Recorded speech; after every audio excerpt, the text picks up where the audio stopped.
Alors je vais essayer ce matin de commencer à répondre aux questions que vous aviez finalement suggérées par le titre même de cette conférence. Alors vous avez compris que ça n'est pas tout à fait une prédication, hein, vraiment un enseignement basé sur la Bible, et ce sera le cœur de mon sujet, la Bible et l'écologie. On reste tout à fait centré sur la Bible, et c'est là qu'on va chercher la réponse à nos questions. Faut-il avoir peur de l'avenir? J'entends ça beaucoup, surtout parmi les jeunes, hein, et de plus en plus, au point que certains ne veulent plus avoir d'enfants. Vous avez peut-être entendu cela, moi je l'ai entendu à plusieurs reprises ces derniers temps.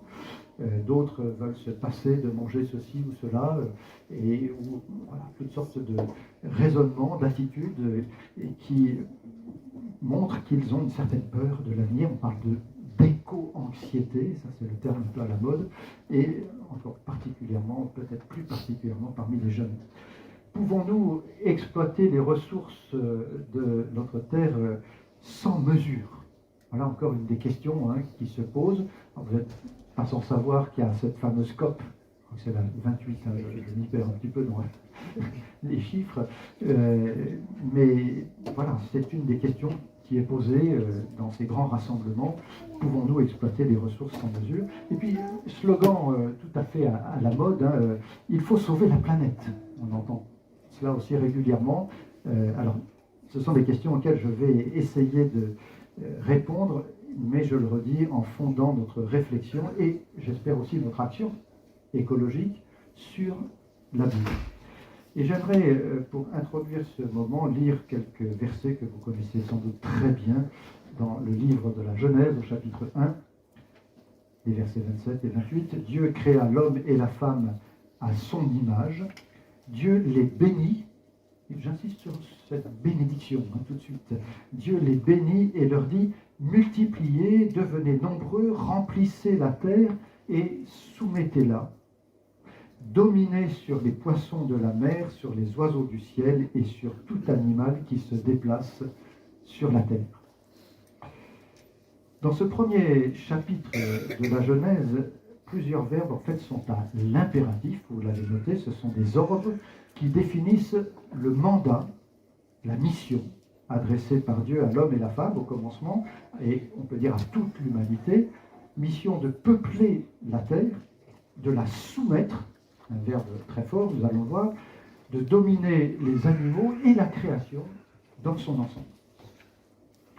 On remarque tout d'abord que ce mandat est introduit par une bénédiction, je viens de le souligner, bénédiction de Dieu qui s'applique en particulier à l'ordre de peupler la terre. La croissance de la population est donc envisagée comme une perspective positive pour l'humanité. Les êtres humains sont créés à l'image de Dieu, c'est-à-dire capables de faire ce qui est bon, ce qui est bien, comme Dieu au commencement. Et vous vous souvenez de ce refrain, Dieu vit tout ce qu'il avait fait, et cela était bon, et même très bon, à la fin de la création. Ils se soumettent donc à Dieu avec amour et confiance, dans le cadre, on peut dire, d'une alliance. Ils le respectent comme le Seigneur, le maître de la création. Nous l'avons chanté encore ce matin. Dieu est véritablement le Seigneur de son œuvre, de sa création. Alors à propos de la croissance de la population, une question se pose à nous qui vivons au XXIe siècle, car c'est sans aucun doute l'une des causes de ce qu'on appelle désormais l'éco-anxiété. Je l'ai dit surtout chez les plus jeunes. On pourrait y ajouter le réchauffement climatique, la disparition des espèces, l'exploitation sans frein des ressources naturelles, les incertitudes économiques, sociales, internationales. On est tout à fait, malheureusement, en plein dedans. Je ne sais pas si vous en avez bien conscience, mais nous sommes passés de 2 milliards d'habitants en 1930, à peu près un siècle, à 6 milliards en l'an 2000, croissance phénoménale, une multiplication par 3 en 70 ans, ça n'est jamais arrivé dans l'histoire de l'humanité. Et nous sommes aujourd'hui 8 milliards d'habitants sur cette terre, nous serons bientôt 10 milliards d'après les projections les plus sérieuses des démographes, d'ici une cinquantaine d'années environ, après quoi la population mondiale commencera à décroître, comme c'est déjà le cas dans plusieurs pays d'Asie et d'Europe. En Asie, à Taïwan par exemple, ou ailleurs, la croissance démographique n'est plus à l'ordre du jour. On est en pleine décroissance. Au Japon aussi, il y a des centaines de milliers d'habitants en moins, pour ainsi dire, chaque année. Dans toutes ces zones, c'est déjà l'amorce non plus d'une transition et d'une décroissance de la population dans ces parties-là. Mais dans d'autres parties du monde, en Afrique en particulier, la population continue de croître, et même de croître très fortement. Or, pour nourrir cette population en forte croissance, il a bien fallu développer en tout premier lieu l'agriculture pour se nourrir, l'industrie, et puis assurer la distribution à grande échelle de tous ces produits transformés. On a multiplié les logements, on a multiplié les diverses infrastructures pour accueillir les familles, pour encadrer le travail des hommes et des femmes. On a également étendu les réseaux de transport, de communication. Toutes ces mesures, c'était des mesures indispensables. Et malheureusement, elles ont entraîné une forte croissance de la production, mais aussi de la consommation, et en particulier d'énergie, et par là même une pollution indubitable, on la constate chaque jour. Ces mesures indispensables ont perturbé de nombreux écosystèmes, c'est le mot qu'on utilise pour décrire le système qui régit un petit peu toute la nature dans son ensemble, dont nous sommes, en tout cas dans laquelle nous habitons, les écosystèmes de notre planète. Et c'est donc l'une des causes de la dégradation de notre environnement. Alors pour faire face à cette croissance très rapide et à ses conséquences, quelles seraient donc les solutions agricoles, industrielles, urbaines, je parle des villes, parce que nous vivons de plus en plus dans de très grandes cités qu'il faut approvisionner, dont il faut aussi enlever les déchets et toutes sortes de problèmes qui se posent de façon tout à fait spécifique au milieu urbain, aux villes. Des solutions agricoles, des solutions industrielles, des solutions pour les villes, des solutions pour notre consommation d'énergie qui ne cesse de croître. Solutions, nous dit-on, qui nuiraient le moins possible à l'environnement, tout en permettant de nourrir et d'abriter au mieux, c'est ce que nous espérons, le plus grand nombre d'individus. Alors tout cela, c'est d'une certaine manière ce que l'on peut appeler le développement.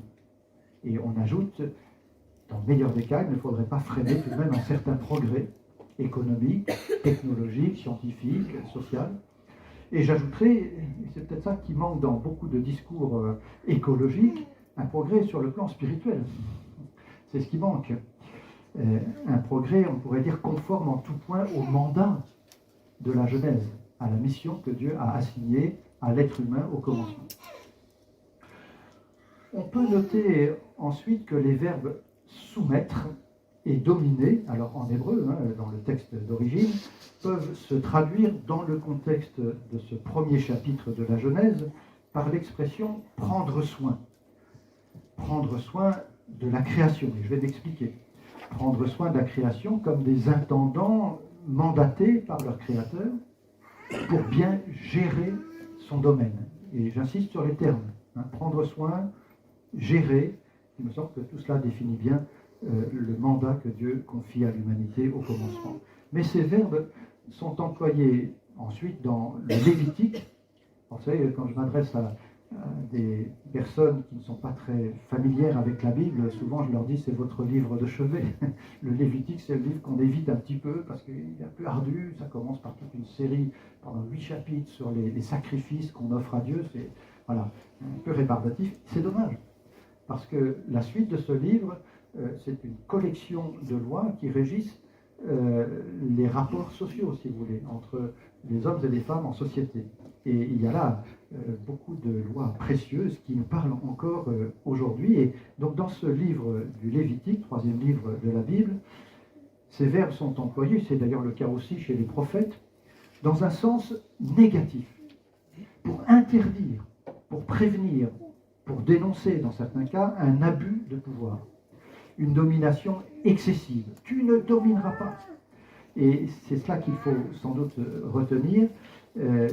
parce que cette domination excessive peut se traduire entre autres par la violence, l'esclavage, dans le cas des relations entre les hommes et les femmes et leurs concitoyens, ou toute autre forme de tyrannie, de pouvoir excessif, absolu. On retrouve cela à de très nombreuses reprises dans la Bible, dans le livre du Lévitique, je l'ai dit, mais dans le deuxième livre des Chroniques, chez le prophète Néhémie, Jérémie, etc., etc. Toujours cette négation. Ne domine pas, on va dire, plus qu'il ne faut, et ne te laisse pas entraîner par un pouvoir excessif. Au chapitre 2 de la Genèse, toujours, il est précisé que l'être humain est invité à cultiver et garder le jardin. Le jardin, on va dire l'œuvre de Dieu, encore une fois, la terre dans son ensemble, le jardin dans lequel Dieu l'a placé. Or, ces deux verbes, en hébreu toujours, dans un autre contexte, et notamment dans le livre, cette fois, de l'Exode, ont un sens spirituel. On rend un culte à Dieu. On cultive la relation avec Dieu. Et l'on garde l'alliance de Dieu. C'est-à-dire qu'on veille attentivement à accomplir les commandements de la loi donnée par Dieu à son peuple, dans le contexte. On les observe au sens fort. Et on garde ainsi, toujours des expressions qui viennent dans le livre de l'Exode en particulier, mais on garde ainsi son âme, c'est-à-dire son être tout entier. On veille avec soin sur son être intérieur pour entretenir la relation avec Dieu. Alors c'est toujours un peu délicat, et je dirais même parfois déconseillé, d'opérer un tel rapprochement sémantique entre les verbes, les mots placés ici ou là dans le texte biblique, mais il reste vrai que ce que nous faisons dans ce monde, notre action, si j'ose dire terre à terre, cultiver la terre pour se nourrir, c'est le premier sens, eh bien, notre action terre à terre n'est pas sans rapport avec notre relation avec Dieu. Nous cultivons notre relation avec Dieu comme nous cultivons aussi la terre. Nous veillons sur ce jardin comme nous veillons sur notre relation avec Dieu. Nous gardons cette relation. Il me semble donc bien de souligner que les hommes et les femmes sont appelés en premier lieu à peupler, soumettre, dominer et cultiver la terre en communion avec Dieu, dans une relation de confiance, de foi, comme des êtres créés à son image. Alors qu'est-ce que cela signifie? Tout simplement des êtres capables de penser, d'agir dans ce monde comme Dieu agit au commencement, pense à sa création, agit, il met en œuvre sa pensée et il réalise cette création avec amour, avec justice, avec sagesse. Voilà notre responsabilité en tant qu'hommes, femmes, créés à l'image de Dieu, capables de penser, d'agir dans ce monde avec amour, avec justice, avec sagesse. Et nous trouvons cela exprimé de façon un petit peu différente dans le psaume 8 qui a été mentionné tout à l'heure. Psaume qui fait écho, vous avez choisi un joli mot pour votre église, écho, c'est ça? Qui fait écho à la création des premiers jours. Le roi David choisit ce verbe hébreu, alors c'est un autre verbe, pas le même que celui que l'on trouve dans le livre de la Genèse, le verbe hébreu de machal, pour exprimer justement cette domination de l'être humain que l'on peut comprendre comme le règne bienveillant, la bonne gérance, le gouvernement responsable d'un maître sur son domaine. Un maître sur son domaine, toutefois soumis au souverain, au Seigneur de la création. Comme l'écrit Jacques Ellul, alors je ne sais pas si vous avez lu un peu les écrits de Jacques Ellul, qu'on présente d'ailleurs souvent comme l'un des précurseurs du mouvement écologiste, mais c'était aussi un protestant, chrétien, convaincu, à certains égards, un bibliste reconnu. Jacques Ellul écrit « L'homme appartient à cette création, mais il y porte une présence de Dieu. On dira souvent alors qu'il est gérant de la création pour Dieu. L'homme est lieutenant, on pourrait presque dire, il tient lieu d'eux. Il est lieutenant de Dieu dans la création. Il a une délégation de la part de Dieu. Il ne doit pas gérer cette création pour la puissance et la domination, mais en tant que représentant de l'amour de Dieu. Alors ce serait le paradis sur terre, si je puis dire. Mais, comme vous le savez, comme je le dis très souvent, y compris dans mes prédications, pas tout à fait tous les dimanches, mais je le répète assez souvent, rien n'est simple. Parfois on veut tout faire entrer dans des cases très simples, binaires, claires, et malheureusement, on le sait, rien n'est simple, ou rien n'est devenu simple. Parce que ça n'était pas le cas à l'origine, bien sûr. L'être humain a hélas failli dans sa mission de bien gérer, de cultiver, mais aussi de garder, de conserver la création qui lui avait été confiée par Dieu au commencement. Alors, contrairement aux dieux au pluriel, des religions animistes, polythéistes, qui adorent plusieurs dieux au Moyen-Orient ancien, contrairement à cela, le Dieu de la Bible ne se confond pas avec la nature. C'est un point important. Dieu ne se confond pas avec la nature, il ne se confond pas avec l'être humain, les animaux ou tout autre élément, on pourrait dire, du ciel et de la terre. Comme on peut le lire en effet dans les 2 premiers chapitres de la Genèse, et je pense surtout au premier chapitre qui me semble avoir été écrit, pour ainsi dire, pour cette raison. Dieu est le créateur, unique, personnel, transcendant. Ça signifie qu'il est au-dessus de nous. Il est distinct de sa création. Dieu a créé à partir de rien toute chose. Mais Dieu ne se confond pas avec l'âme. C'est une création qu'il va mettre en ordre et l'être humain va contester et perturber cet ordre. Il va le mettre en fait sens dessus, dessous. Au chapitre 3 de la Genèse, la femme puis l'homme mangent ce fameux fruit de l'arbre de la connaissance du bien et du mal. Alors par ce geste très symbolique, d'une certaine manière, il cède en fait à la tentation d'être comme des dieux. C'est la suggestion du serpent qui les tente dans le jardin. Il brise l'alliance, parce que c'était une alliance. Tu ne mangeras pas de cet arbre. Je te fais confiance et tu me fais confiance. Si je te dis et que je t'avertis de ne pas en manger, fais-moi confiance. C'est vraiment une alliance de confiance, de foi. Ils trahissent la confiance et ils brisent l'alliance avec le Seigneur, le Dieu souverain. Ils se révoltent. Ils revendiquent leur autonomie. Vous savez ce que signifie autonomie? C'est être une loi pour soi-même. Littéralement. Ils veulent fixer leur propre loi. Ils veulent décider par eux-mêmes et pour eux-mêmes de ce qui est bien ou mal, sans référence à Dieu, comme s'ils le rejetaient. On n'a plus besoin de toi. Maintenant, c'est nous qui décidons. C'est nous qui décidons de ce qui est bien ou de ce qui est mal. Et ils introduisent ainsi un certain désordre dans le monde. Ils défont l'ordre, ils renversent l'ordre. Et leur environnement, vous le notez, dans les sanctions prononcées par Dieu contre l'être humain, leur environnement est perturbé. Leur travail et leur mission de cultiver la terre et de peupler ce monde devient une cause de souffrance pour l'homme comme pour la femme. Et les hommes et les femmes sont désormais affectés dans leurs relations, tant avec Dieu en tout premier lieu, que les uns avec les autres, et entre l'homme et la femme en particulier, qu'en eux-mêmes, l'être humain, chacun pour sa part, est aussi perturbé en soi-même. Ainsi, et ça on l'oublie souvent, qu'avec la création tout entière. On peut dire qu'il y a un lien de cause à effet pour chaque élément de ce monde dont nous sommes, nous, les êtres humains.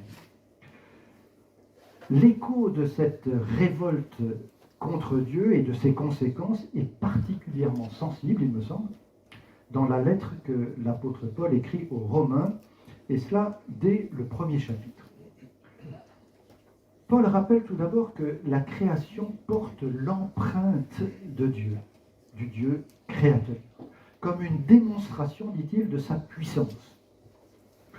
Cette révélation de Dieu à travers sa création, à travers ses œuvres, est une révélation partielle. Elle ne dit pas tout de Dieu, mais suffisamment. Elle est partielle parce qu'elle est obscurcie par la réalité du mal, du péché, de la révolte de l'être humain contre son Créateur. Un mal dont Dieu n'est pas l'auteur, rappelons-le, avec beaucoup de fermeté. C'est ce que l'apôtre Paul démontre d'ailleurs dans les chapitres suivants, du chapitre 2 jusqu'au chapitre 8. L'apôtre Paul fait toute une démonstration pour rappeler que l'être humain est en effet responsable du mal qu'il a commis et il en porte les conséquences. Et la conséquence ultime, c'est la souffrance et la mort. Cette révélation partielle, je disais, est néanmoins suffisante. C'est toujours ce que l'apôtre Paul affirme pour rendre les hommes et les femmes, alors il emploie un mot en grec là, c'est très fort, les hommes et les femmes inexcusables, indéfendables littéralement, de ne pas avoir honoré Dieu, le Dieu unique qui est à l'origine du monde. Au contraire, au lieu de soumettre la terre et de dominer les animaux, dans le meilleur sens du terme, on l'a vu, les êtres humains se laissent dominer, vous voyez le renversement, par l'image de ces créatures et de ces objets, ils se soumettent, ils rendent un culte aux divinités illusoires nées de leur imagination.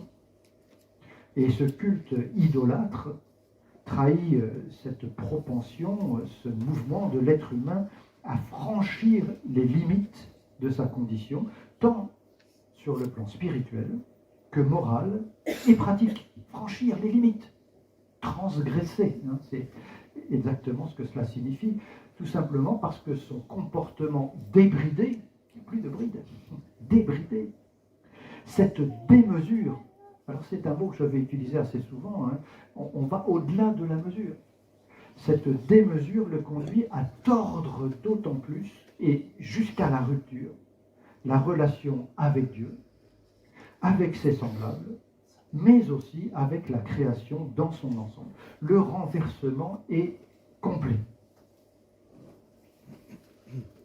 Enfin, l'apôtre Paul ironise un peu, il me semble, lorsqu'il souligne qu'en voulant s'affranchir de Dieu, en servant la créature au lieu du Créateur, dit-il, au point d'adorer leur propre image, les êtres humains se prétendent sages, mais en réalité, ils sont devenus fous. Alors, des fois, il faut parfois illustrer un peu les choses. Et on voit cet âne surchargé à démesure, à passer la mesure, à tel point que ce pauvre âne ne peut plus avancer. Impossible. Et il me semble que c'est tout à fait évocateur de la conséquence de l'attitude de l'être humain, de sa propension, je le disais, à la démesure, à franchir les limites. Eh bien, il se trouve...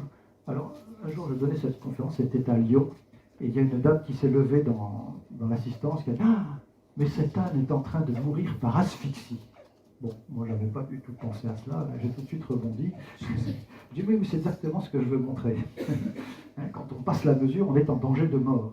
Alors cette femme, elle est venue me trouver à la fin, et en fait, elle était vétérinaire, et elle a fait analyser cela avec les yeux de spécialistes. Mais voilà, passer la mesure, se révolter contre Dieu, modifier absolument tout, renverser l'ordre de Dieu par le désordre, au lieu d'adorer Dieu, adorer la créature, le soleil, la lune, les étoiles, l'être humain, eh bien, voilà quelle est la conséquence. On trouve, encore une fois, un écho de ce genre de réflexion dans, je dirais, chez les prophètes pas du tout chrétiens de notre société, et je lis aussi la presse, et je vous cite un passage que j'aime beaucoup d'un Claude Imbert, il est décédé maintenant, mais il a écrit à l'époque, c'était en 2008, au moment de cette fameuse crise, vous savez, la grande crise de 2008, voilà, qui nous est arrivée par rebond, comme ça arrive parfois depuis les États-Unis.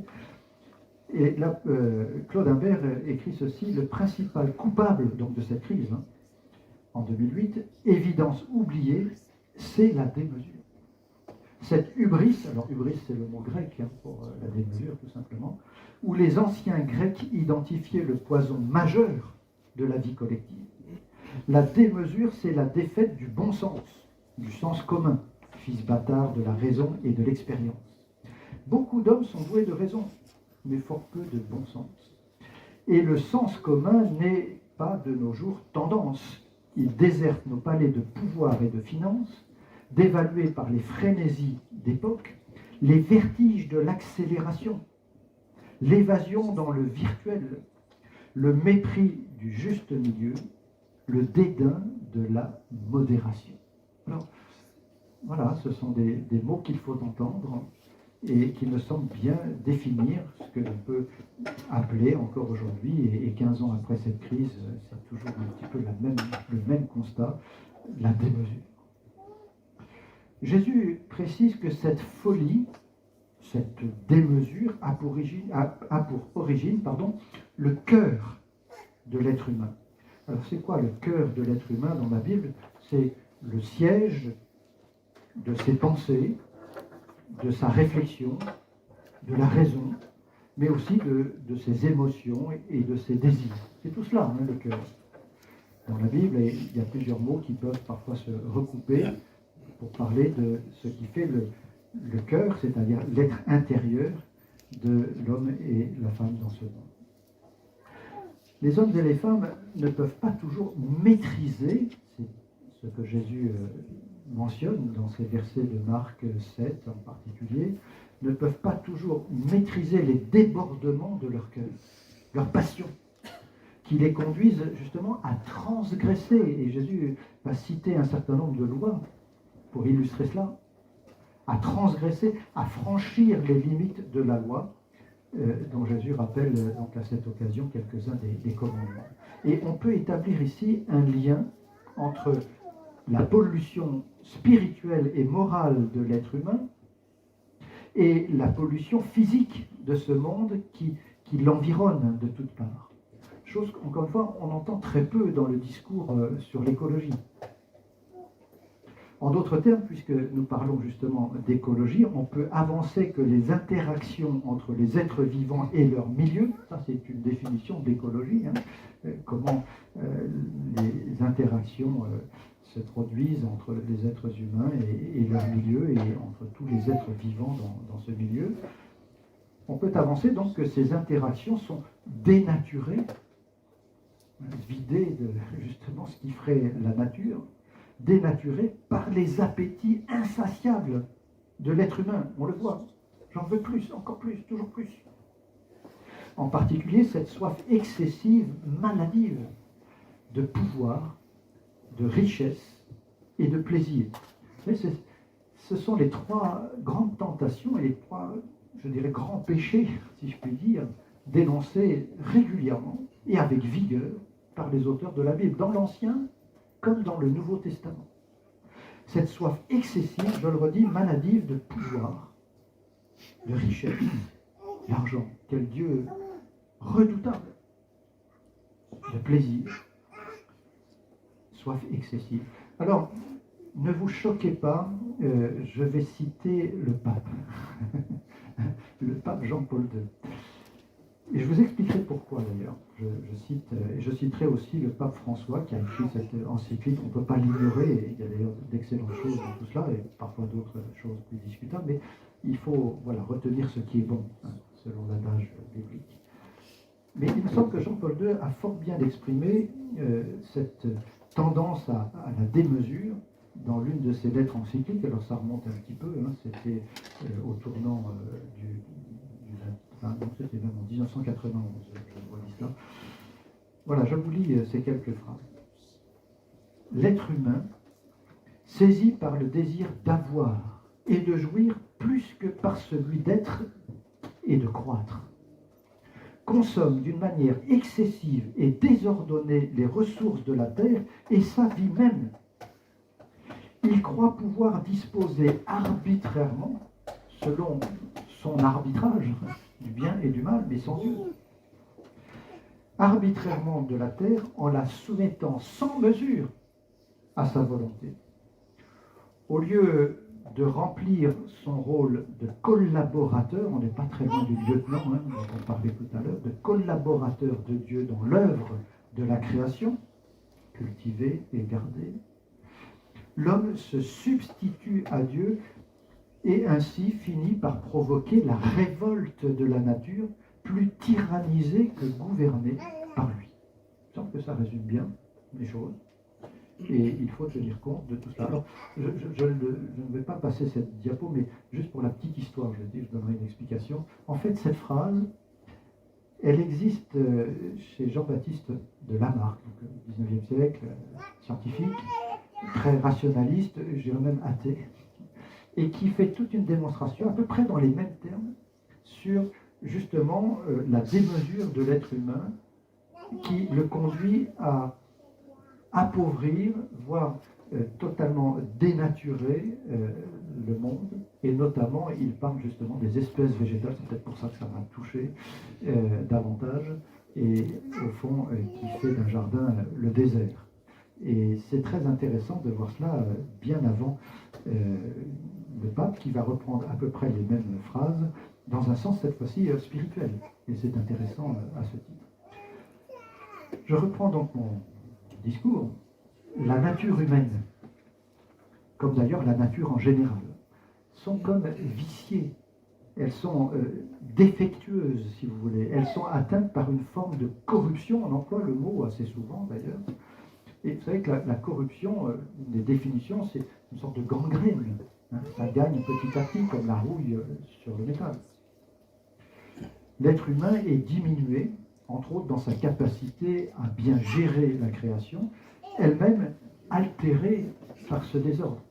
Et c'est dans le respect de l'alliance avec Dieu, j'insiste, c'est dans le respect de l'alliance avec Dieu, et donc des limites fixées dans ce cadre, que peut se trouver l'alternative à l'exploitation sans frein de la création. Vous comprenez déjà un petit peu la réponse que je vais donner à la question qu'on a posée au départ.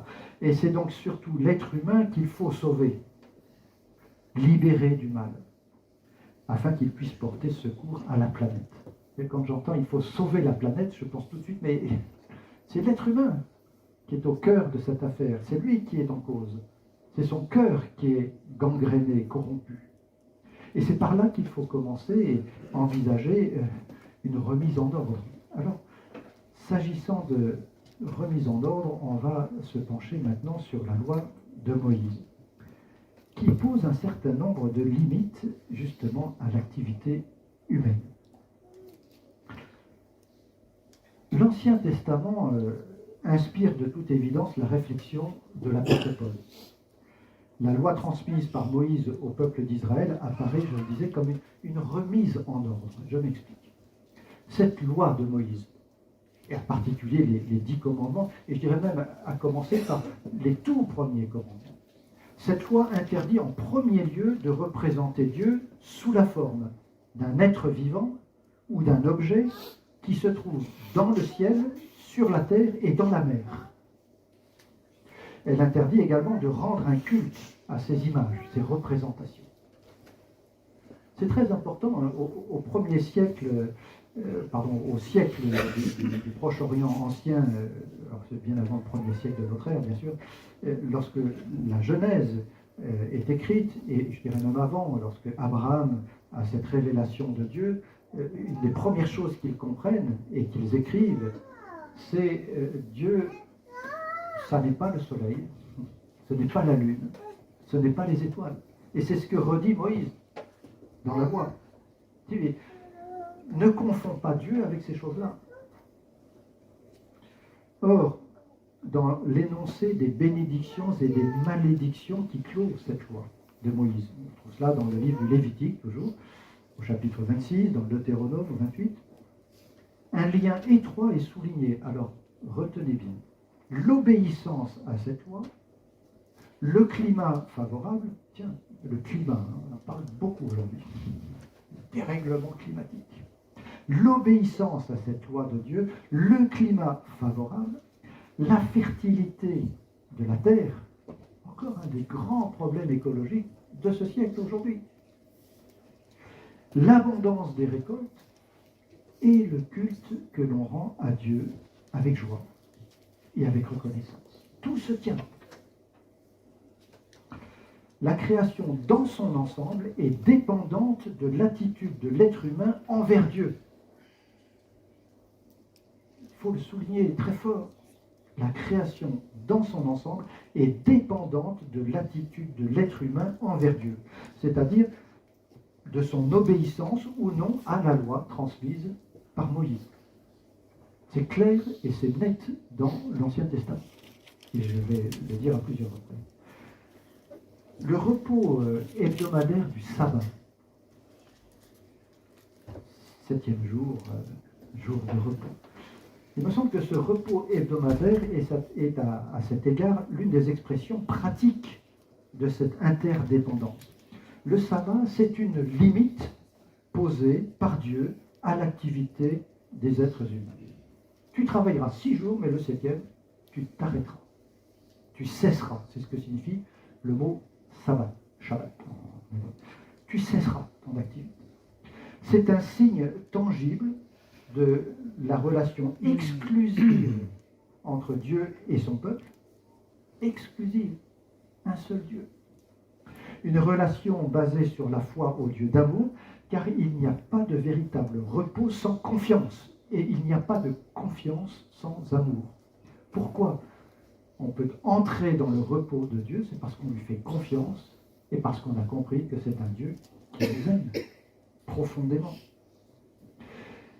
Un Dieu en qui on peut avoir confiance parce qu'il nous aime et qui pourvoit à nos besoins, comme un père qui pourvoit aux besoins de ses enfants, même lorsque chacun se repose. Vous savez, c'est pas si évident. Il y a des peuples encore aujourd'hui dans ce monde, et je les ai vus parfois de mes yeux, qui ne peuvent pas s'arrêter un seul jour au risque de ne pas gagner ce qu'il faut pour vivre. Ça existe encore aujourd'hui, je vous l'assure. Et se reposer une journée, ça demande une sorte de saut de confiance pour que le lendemain ait soin de lui-même et qu'on puisse se reposer pendant une journée en espérant qu'on aura assez pour vivre pendant ce jour pendant lequel on ne travaille pas. C'est pas si évident, mais il y a un lien, voilà, entre repos et foi. Relisez la lettre aux Hébreux, qui ne parle pour ainsi dire que de ça. Tu entreras dans le repos si tu as confiance.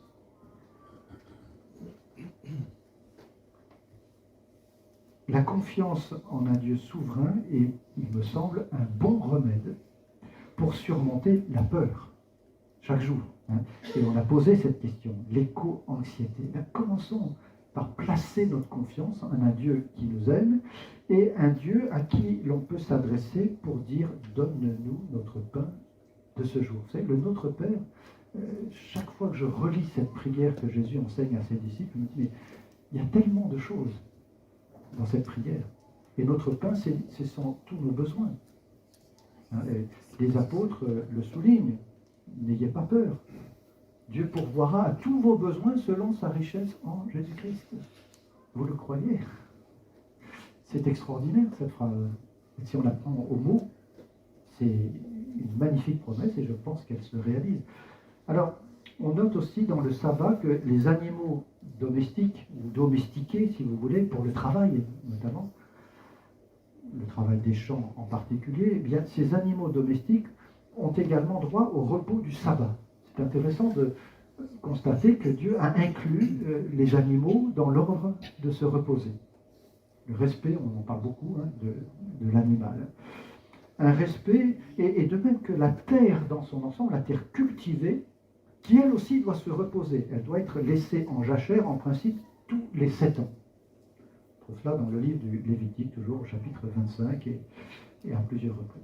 Le sabbat, c'est donc l'occasion, chaque semaine, de se souvenir que Dieu est le Créateur. C'est d'ailleurs la première raison d'être du sabbat. Tu rendras un culte à Dieu, tu te souviendras que Dieu a créé le monde, etc. Qu'il est le Seigneur, le Maître de cette création et le Maître de chacun d'entre nous. La création tout entière lui appartient. On l'a relu dans les psaumes, on l'a relu dans Néhémie ce matin, pour lire le psaume 24, etc.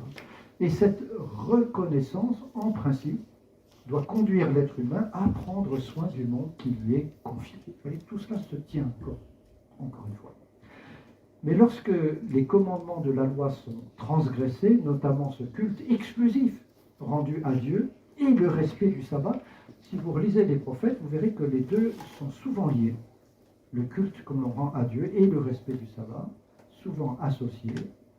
Le climat se dérègle, les récoltes diminuent, la terre et par extension le pays, épuisé, surexploité, finit par vomir ses habitants. Il vaut mieux dire ça avant le repas qu'après. C'est un verbe très expressif, et vomir, c'est vraiment vomir en hébreu. Il n'y a pas d'autre terme, je vais en faire la démonstration dans quelques secondes, parce qu'on le retrouve, ce verbe expressif, dans le livre des Proverbes.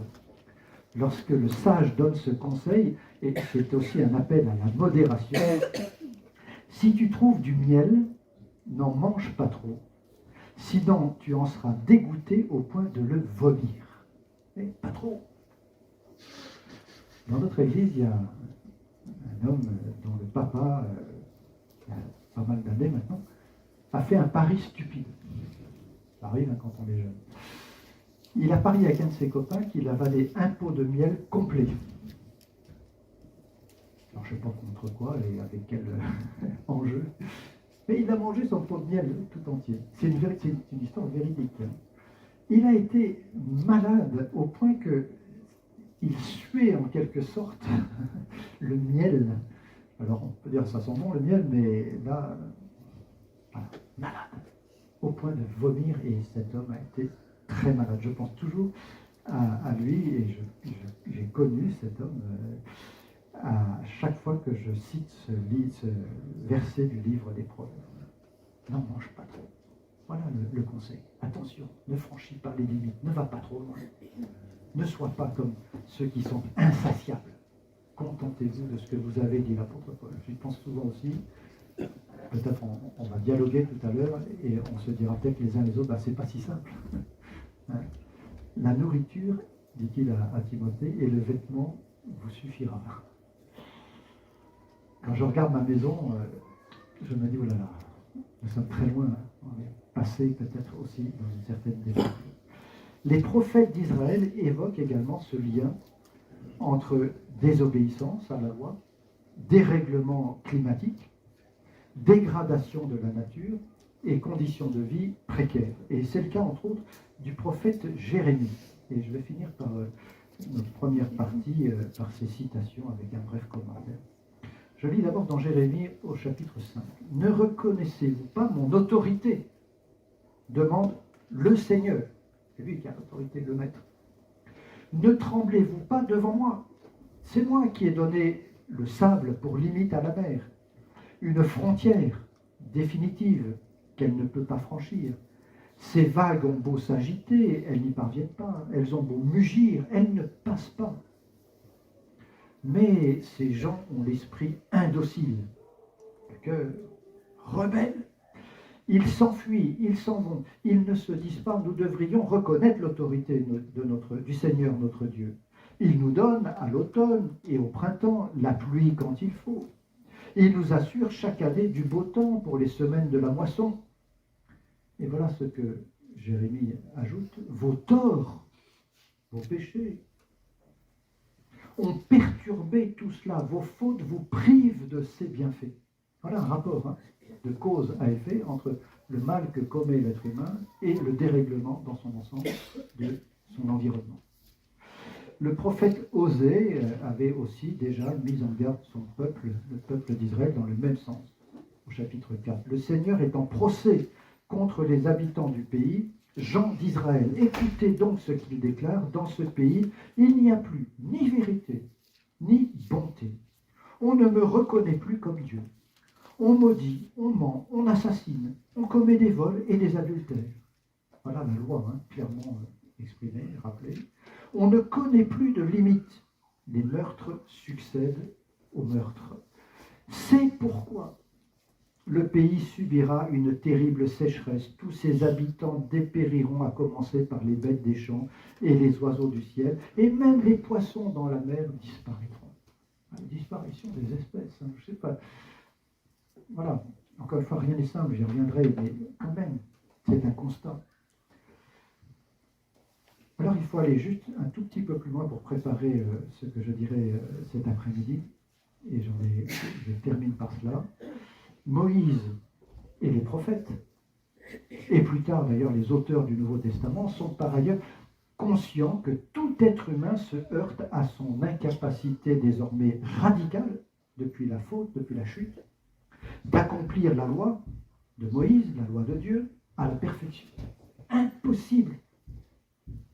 L'apôtre Paul le souligne avec beaucoup de clarté dans les fameux chapitres 2 à 8 de sa lettre aux Romains et ailleurs, évidemment. Impossible d'accomplir la loi à la perfection et d'assurer ainsi la prospérité, le bien-être sans faille de la création dans son ensemble. On peut lire ça dans le livre du Deutéronome au chapitre 31. Oui, tu n'y arriveras pas. Je traduis un peu de cette façon-là, dans Jérémie 13, dans Romains 3, etc. Nul ne peut donc peupler, dominer, soumettre, cultiver, garder la terre de façon impeccable. Vous savez ce que signifie impeccable? Ça veut dire sans péché. Impeccable. Au contraire, l'être humain, dans son aveuglement, et l'apôtre Paul aussi utilise beaucoup cette phrase, ces mots, son aveuglement spirituel peut en venir à confondre, voire à inverser le bien et le mal. On trouve ça aussi chez les prophètes. Hein. Malheur à ceux qui appellent le bien mal et le mal bien, etc. Et malheureusement, il me semble que nous y sommes aussi en ce 21e siècle. C'est pourquoi, si ce lien de cause à effet, les scientifiques réfléchissent beaucoup sur les liens de cause à effet entre obéissance à Dieu, à sa loi, et conditions climatiques, économiques et sociales, si ce lien reste vrai dans les grandes lignes, on peut le constater, comme un idéal vers lequel il faut tendre, ce qui est bien est bien. Et bien sûr, tout notre être doit être tendu littéralement vers ce qui est bon, ce qui est bien, comme Dieu le désire. La réalité, cependant, est devenue plus complexe depuis justement cette revendication, cette prétention de l'être humain à vivre de façon autonome. Et j'espère que je ne vous en ai pas dit assez pour que vous ayez envie de revenir cet après-midi. Et on verra, on recommencera avec ce que nous apporte l'Évangile. Voilà, tout va reprendre son sens. Hein. Donc, vous vous souvenez de ce que j'ai dit, j'espère, c'est pas trop ancien, hein, sur la démonstration donc, du lien entre notre attitude, on pourrait dire, par rapport à la loi, et notre incapacité en même temps d'être parfait dans cette loi, avec tout ce que cela peut avoir comme conséquence, puisque la bonne santé, on pourrait dire, de notre terre, de notre environnement, est liée et conditionnée à notre attitude par rapport à Dieu. Je résume juste la fin. Et on est arrivé à malheureusement un peu cette incapacité radicale que nous avons, nous autres, d'être parfaits devant Dieu en suivant sa loi. La loi qui est bonne, qui reste un petit peu, malgré tout, l'objectif à atteindre. Et évidemment, la clé se trouve dans l'Évangile, vous l'imaginez bien, et on va essayer de voir maintenant quel est le rapport entre cet Évangile, bonne nouvelle, de la venue de Jésus, Dieu qui s'est fait homme, qui est venu dans ce monde, qui a pris sur lui nos fautes, qui est revenu à la vie pour nous justifier et qui inaugure une nouvelle création. C'est cela que nous allons voir aussi, et quelles en sont les conséquences dans notre temps. Et puis, je vais alors très modestement et avec beaucoup de prudence essayer d'entrevoir un petit peu aussi l'avenir. Mais je sais qu'on n'est pas forcément tous d'accord sur ces points-là. Vous savez, l'eschatologie, ça a divisé beaucoup de chrétiens, et je n'entrerai pas du tout dans des détails. Je vais suggérer plutôt des pistes de réflexion, et ne prenez pas ce que je dis pour des affirmations massives. Voilà. Vous avez tout à fait le droit de penser autrement, et ça d'ailleurs peut alimenter notre débat également. Hein. Mais on va surtout quand même se pencher et se concentrer sur les conséquences que cela peut avoir pour nous-mêmes dans ce monde aujourd'hui. Parce que c'est comme ça qui nous concerne.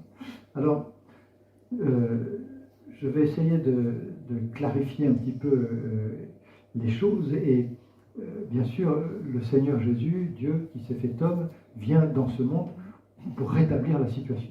On l'a désorganisé, désordonné, renversé, hein, j'ai démontré tout cela ce matin, et Jésus vient pour rétablir cette situation, et en premier lieu sur le plan de la relation, de notre relation avec Dieu.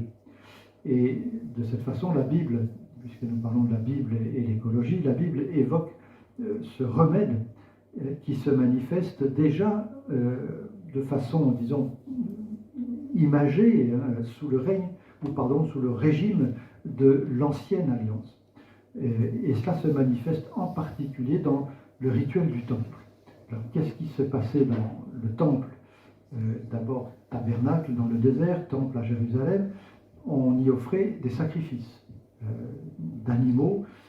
Je souligne au passage que ces animaux n'avaient rien à voir, si je puis dire, avec la faute des êtres humains. C'est complètement innocent d'une certaine manière. Et ces animaux étaient offerts en sacrifice pour expier, c'est-à-dire couvrir, effacer. Hein, c'est vraiment le sens du terme de l'expiation dans l'hébreu ancien. Il s'agit donc de couvrir de façon à effacer, comme si on ne les voyait plus, les fautes humaines. C'est ce rituel donc, qui ouvre dans l'Ancien Testament et sous le régime de l'Ancienne Alliance la voie de la réconciliation de l'être humain avec Dieu, mais aussi et déjà des êtres humains entre eux, et on oublie toujours un peu le troisième élément, et avec la création. Et cette image, si je puis dire, tout ce qui est annoncé dans l'Ancienne Alliance, va prendre tout son sens avec l'évangile du Christ. J'ai mis Christ et Messie parce que bon, j'aime bien souligner que les deux mots sont totalement synonymes. L'un vient du grec, l'autre de l'hébreu, c'est la même chose.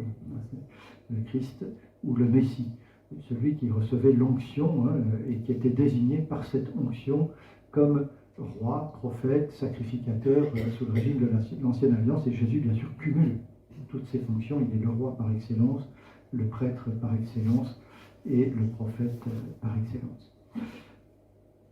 Jésus est présenté en effet, donc je disais, comme le Christ, le Messie, qui accomplit parfaitement la loi de Dieu. Ça, c'est extrêmement important. Pourquoi? Tout simplement, je l'ai souligné dès le départ, Dieu est amour. Jésus est l'amour de Dieu manifesté en chair. Il est lui-même ce Dieu d'amour.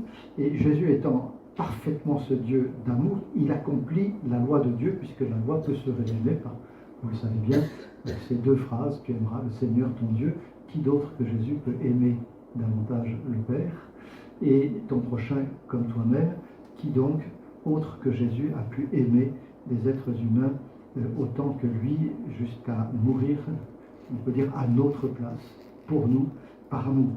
Il est le Sauveur, désigné par Jean-Baptiste comme l'agneau de Dieu qui enlève le péché du monde. L'agneau de Dieu, celui qui est offert en sacrifice, il est donc aussi le sacrifice parfait, offert une fois pour toutes.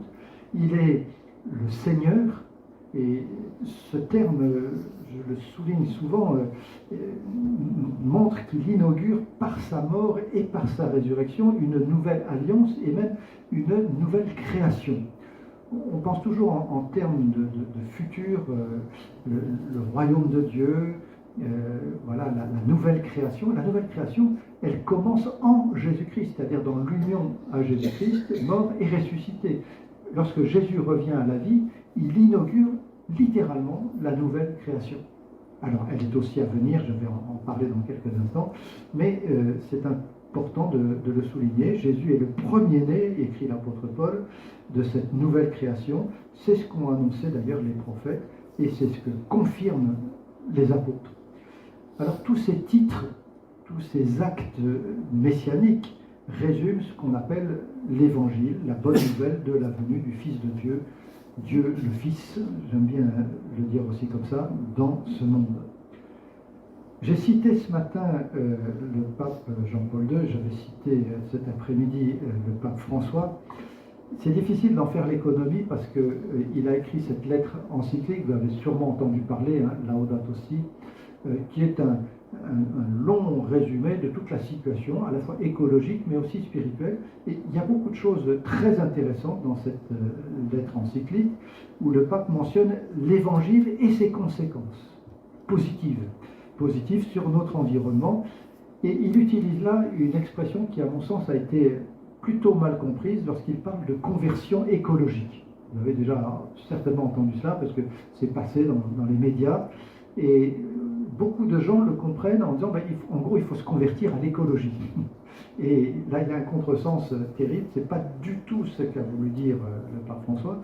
Et je vais le citer pour qu'on prenne conscience. Il me semble que là, on peut tout à fait, encore une fois, adhérer à ces paroles.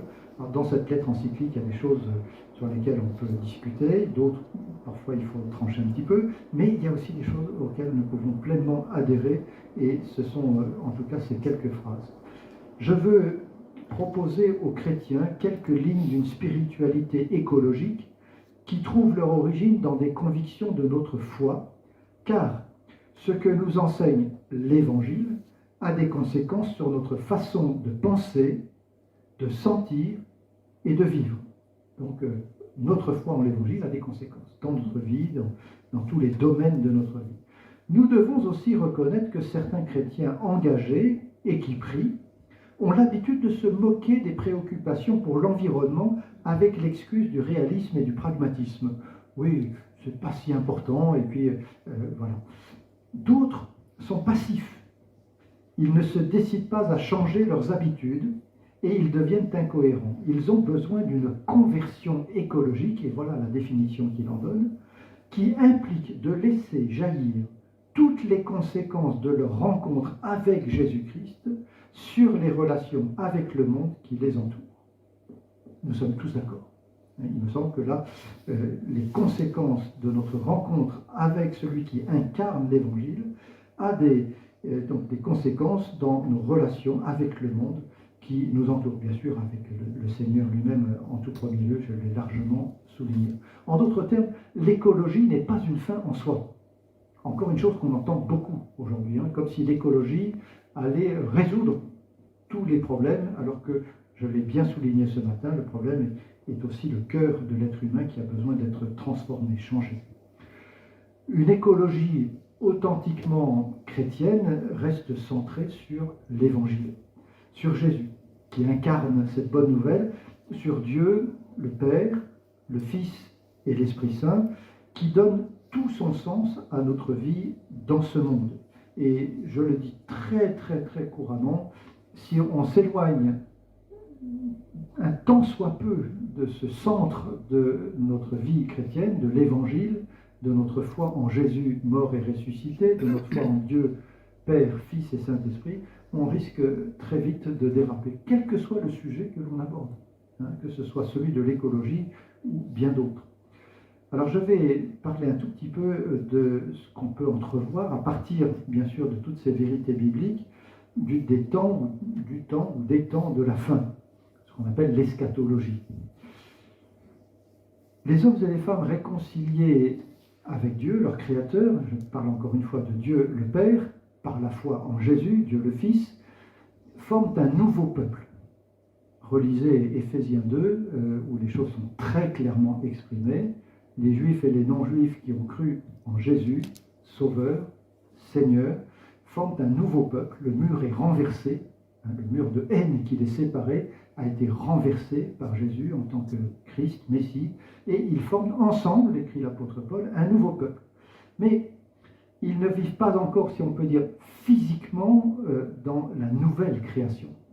Il y a encore des choses à venir, et cela relève de notre espérance pour qu'elle se réalise pleinement. Leur relation avec Dieu, par la foi et non par la vue, vous savez cela, reste spirituelle. C'est une relation qui est possible grâce à ce qu'on appelle dans la Bible la circoncision du cœur, c'est-à-dire cette transformation opérée par l'Esprit de Dieu qui change notre être intérieur, soulignée assez souvent par l'apôtre Paul dans plusieurs de ses lettres, la lettre aux Romains, aux Galates, aux Philippiens, aux Colossiens, et opération, on peut dire, de l'Esprit Saint, une régénération intérieure qui donne la possibilité, je dirais grâce à ce cœur dépollué, tout à l'heure j'ai parlé d'un cœur pollué, et bien là c'est comme si le Seigneur venait dépolluer notre cœur et nous donne ainsi la possibilité de mieux vivre dans ce monde. Vous connaissez bien cette prière de David après qu'il a péché malheureusement. Crée en moi un cœur pur, un cœur pur. Et là, le psalmiste pleure, on peut dire, devant Dieu dans sa repentance profonde, et il ajoute « Renouvelle en moi un esprit bien disposé ». Je pense que c'est la prière que nous pouvons faire dans la foi, en Jésus. Alors, bien sûr, dans notre relation avec Dieu, dans notre relation les uns avec les autres, crée en moi un cœur pur, on en a besoin, mais aussi avec notre environnement. Et les nouvelles créatures ou créations, l'apôtre Paul parle d'une nouvelle création, nous sommes en tant que nouvelle créature, d'ores et déjà, souligne l'apôtre Paul, dans l'union à Jésus, le Fils de Dieu, nous sommes une nouvelle création à la suite du dernier Adam. C'est comme ça que l'apôtre Paul qualifie Jésus, c'est le dernier Adam qui sera un jour pleinement révélé au monde lors dans son retour. Il ne faut pas oublier que le mot apocalypse, vous le savez sans doute, signifie révélation. Et c'est la révélation pleine, entière de Jésus.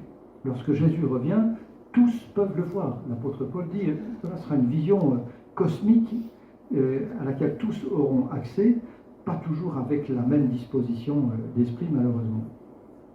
Mais Jésus sera un jour pleinement révélé au monde et c'est notre espérance. Alors, certains chrétiens que nous sommes vivent plus ou moins bien cette tension, disons, entre le présent et l'avenir. Vous savez comment c'est, certains ont tendance à mettre l'accent sur les dernières phrases de ce qu'on pourrait appeler le credo, le retour de Jésus. Il reviendra pour juger les vivants et les morts, le jugement dernier. L'apôtre Pierre, dans sa lettre, sa deuxième lettre, parle de la dissolution de toute chose. Alors, c'est une des questions que je vais soulever. On pourrait dire de façon un peu plus triviale la fin du monde. Et effectivement, il y a une fin qui est annoncée. Mais cette fin, je le répète, a commencé depuis la résurrection de Jésus. Et quand Jésus dit « je reviens bientôt », c'était déjà il y a 20 siècles. Ça m'impressionne toujours, ce « bientôt ». Mais voilà, le Seigneur est maître du temps. Mais depuis 2000 ans, cette fin a commencé, mais peut-être que la discontinuité entre l'ancienne et la nouvelle création n'est peut-être pas aussi radicale. C'est quand l'apôtre Pierre parle de la dissolution de toute chose, on remarque que l'apôtre Paul, lui, parle plutôt d'une continuité entre l'ancienne et la nouvelle création. Je vais m'expliquer. Oui, il est bien question d'une discontinuité. Il y a une rupture radicale entre ce temps et le nouveau temps que Jésus va alors inaugurer par son retour aussi dans ce monde. Il est bien question donc d'une discontinuité qui sera marquée en effet par le jugement de Dieu sur l'ensemble de l'humanité, mais la Bible évoque aussi la continuité entre cette création devenue corruptible et la nouvelle création qui sera incorruptible. Cette nouvelle création qui est encore à venir, mais qui est déjà révélée en Jésus-Christ ressuscité. Le ciel, la terre seront régénérés, renouvelés, recréés, transformés. On parle de nouveaux cieux et d'une nouvelle terre. Mais est-ce que c'est cette terre qui est entièrement détruite et on recrée une nouvelle terre, Dieu recrée une nouvelle terre, ou est-ce que c'est cette terre que Dieu va entièrement renouveler, recréer, régénérer? Vous voyez, alors, je reste très prudent parce que je suis bien conscient qu'on a des approches un peu différentes, les uns et les autres, et dans tous nos milieux chrétiens, mais ça vaut le coup de s'interroger sur ce point. Nous sommes aujourd'hui même, et depuis 2000 ans, dans le temps du déjà et du pas encore. Moi j'aime bien cette distinction, déjà, pas encore. La rédemption est acquise. Jésus nous a rachetés. Il nous a délivrés du mal et de ses conséquences, et lorsque nous l'acceptons, nous le recevons pleinement. La restauration complète de cette création est promise. Ça viendra. Mais pour l'heure, c'est ce qu'exprime l'apôtre Paul, toujours dans sa lettre aux Romains, au chapitre 8, la création soupire et souffre très littéralement les douleurs de l'enfantement. Alors voilà, c'est là la continuité, hein, l'image d'un enfant à naître. Il y a une discontinuité, il était dans le ventre de sa maman et il vient au monde. Donc on ne peut pas dire que ce soit le même état, mais en même temps c'est bien le même enfant qui est là en gestation et qui va finalement venir au monde. Et c'est un petit peu la même image, c'est d'ailleurs l'image que l'apôtre Paul emploie dans l'épître aux Corinthiens au chapitre 15, le premier épître, où il parle de la résurrection, hein, et à plusieurs reprises. Cette création, écrit l'apôtre Paul, attend la révélation des fils et des filles de Dieu. Et il ajoute, elle attend la libération de l'esclavage de la corruption. Voilà la création, tout entière, dans son ensemble, attend la révélation des enfants de Dieu et la libération de l'esclavage de la corruption. Cette corruption, je l'ai dit ce matin, qui la gangrène, qui la décompose. Et tout cela aura lieu lors du retour du Seigneur. Dieu est le souverain de toute la création. Dieu est le souverain de toute créature. Et c'est donc l'ensemble de cette création qui dépend du salut accordé aux êtres humains. En vue, alors c'est la prédication de Pierre à Jérusalem, sa première prédication, son premier discours, juste après la Pentecôte. Pierre parle du rétablissement de toutes choses. Repentez-vous afin que des temps de rafraîchissement, etc. Et il parle du rétablissement de toutes choses. Et c'est ce que nous attendons. Et la création, dans son ensemble, dépend du salut accordé aux êtres humains en vue de ce rétablissement. Et ce sera le cas alors lorsque les relations seront parfaitement rétablies entre les êtres humains et leur créateur, mais aussi avec la création tout entière. C'est des questions de relations. Quand on parle d'écologie, on parle de relations, hein, nécessairement, entre les êtres vivants, avec leur environnement. Cet avenir, alors, personne n'en connaît exactement le dénouement, la date. Hein, vous savez, il ne faut pas fixer. On a quand même l'impression qu'on s'en rapproche, hein, avec tout ce qui se passe. Mais qu'est-ce qu'on aurait dit au temps de la Réforme? Qu'est-ce qu'on aurait dit au temps de la peste noire au XIVe siècle? Voilà, c'est pas si simple, hein, et beaucoup de choses peuvent encore survenir. Mais en tout cas, ce dénouement dont on ne connaît pas l'échéance n'est pas un prétexte pour nous désengager dans le temps présent. Je donne souvent une explication très simple. Alors c'est pas très drôle ce que je vais dire, mais on va tous mourir un jour. À moins que le Seigneur ne revienne et qu'on soit encore en vie. Mais si le Seigneur ne revient pas avant notre mort, nous allons mourir. Notre corps, oui, un jour va se décomposer. Voilà, c'est la mauvaise nouvelle. Mais la bonne nouvelle, c'est quand même, nous prenons soin de ce corps tous les jours. Enfin, j'espère. Vous vous êtes lavé ce matin avant de venir ici. Et vous prenez soin de votre corps. Nous nous sommes nourris d'ailleurs très bien. J'ai beaucoup apprécié le repas. Merci. Et on prend soin de notre corps, bien qu'il soit mortel. Et j'entends beaucoup de chrétiens me dire « Ah, mais puisque Pierre a écrit que tout va disparaître, la dissolution de toute chose, c'est pas la peine de se préoccuper trop de notre environnement. » Non, c'est pas du tout un bon argument. Hein, parce que ce que nous faisons pour notre corps, on peut le faire aussi pour notre environnement, quel que soit d'ailleurs l'avenir. Et si je me trompe dans mon interprétation de l'eschatologie, ça n'a pas finalement une grande importance, puisque Dieu nous demande de prendre soin de ce qu'il a créé. Et voilà, nous sommes déjà au bénéfice, si je puis dire, de cette nouvelle création dans la foi ou par la foi en Jésus, et nous pouvons en porter les premiers fruits. Et les premiers fruits comme prémisse de la grande moisson à venir. Dieu habite par son esprit dans le cœur de celles et ceux qui ont foi en Jésus et qui sont devenus ensemble, et chacun pour sa part, son temple. Ça, je l'ai dit ce midi, ceux qui m'ont entendu vont dire, ils radotent un peu avec ça, mais relisez Éphésiens 2. Pour moi, c'est un chapitre capital pour beaucoup de choses, pour tout ce qui se passe d'ailleurs en ce moment entre Israël et d'autres peuples. Hein.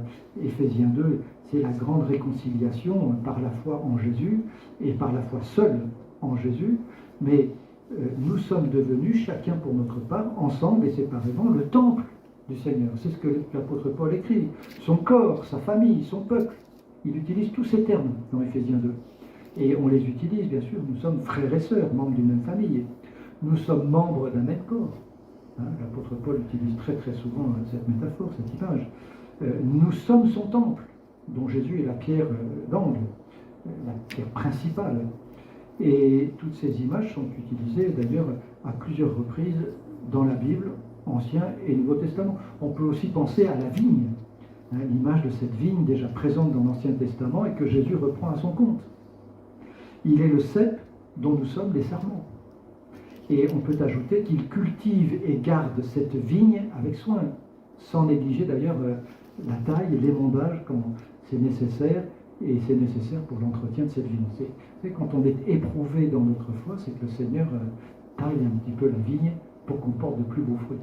Et la métaphore, là encore, n'est pas inutile.